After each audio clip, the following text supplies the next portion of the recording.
आत्मनिर्भर भारत बनने के लिए रेयर अर्थ एलिमेंट्स के अपने स्वयं के भंडार का दोहन। भारत हर वर्ष अपनी कुल खपत का 85 से 90% रेयर अर्थ एलिमेंट्स चीन से आयात करता है। 1995 में चीन ने मात्र 75 किलो टन का उत्पादन किया था, जो 2023 में बढ़कर 353 किलो टन का हो गया, यानी 9% से अधिक वार्षिक वृद्धि के साथ विश्व उत्पादन का 85% से अधिक उत्पादक बन गया तथा वर्ष 2025 एवं 26 के सेकेंड क्वार्टर में 2000% से अधिक का प्रॉफिट अर्जित किया है। वहीं भारत, जो विश्व का 5वें सबसे बड़े 8.52 million tonne rare earth elements के भंडार का मालिक है, ने केवल 2.6 किलो टन का ही उत्पादन किया है। इन रेयर अर्थ एलिमेंट्स का उपयोग ऑटो सहित विभिन्न क्षेत्रों में किया जाता है। अब कड़े आयात प्रतिबंधों ने इन रेयर अर्थ एलिमेंट्स का उपयोग करने वाले भारतीय उद्योग, खासकर ऑटो क्षेत्र को बुरी तरह से प्रभावित किया है। चीन की नई एक्सपोर्ट पॉलिसी ने भारत को अपने रेयर अर्थ एलिमेंट्स को बाहर निकालने तथा प्रोसेस करने के लिए प्रेरित कर दिया। हमारे लिए भी क्रिटिकल मिनरल्स में आत्मनिर्भरता बहुत अनिवार्य है। प्लैटिनम, रोडियम, डिस्प्रोसियम, टेरेबियम आदि जैसे दुर्लभ पृथ्वी तत्वों का उपयोग मुख्य रूप से ऑटो सेक्टर सहित विभिन्न क्षेत्रों जैसे कि solar power generators, shipping, aviation इत्यादि में भी किया जाता है। ऑटो सेक्टर में रेयर अर्थ का उपयोग क्या बहुत जरूरी है? वास्तव में इन रेयर अर्थ एलिमेंट्स का उपयोग वाहनों के स्टीयरिंग, वाइपर, ब्रेक आदि में प्रयुक्त मोटरों में चुंबकीय गुणवत्ता को बढ़ाने और मजबूत करने के लिए किया जाता है।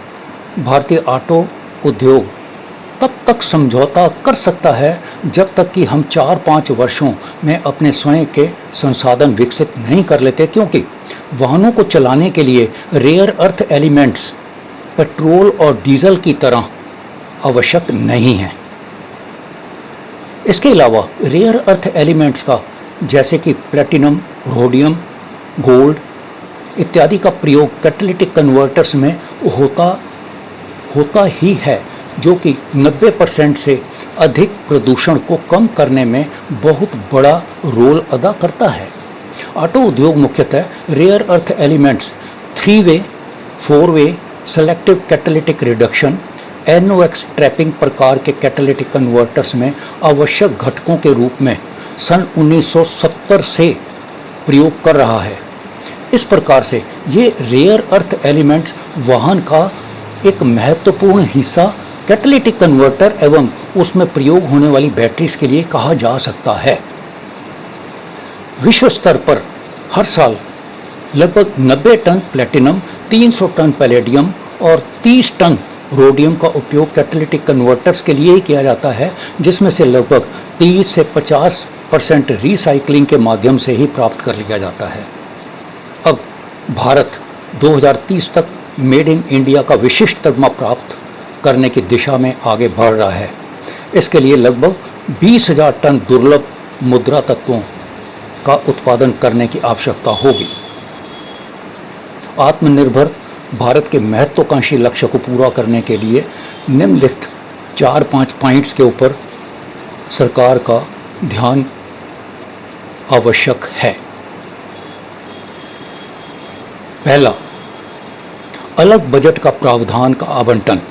नई तकनीक और मैन पावर कौशलता विकसित करने के लिए 7 वर्षों के लिए नेशनल क्रिटिकल मिनरल्स मिशन को सरकार द्वारा वर्ष 2024 से 31 तक मात्र 34,300 करोड़ रुपए का बजटरी समर्थन प्रदान किया गया है, जिसमें से सार्वजनिक क्षेत्र के उपक्रमों और अन्य संस्थाओं का 18,000 करोड़ रुपए का निवेश भी शामिल है।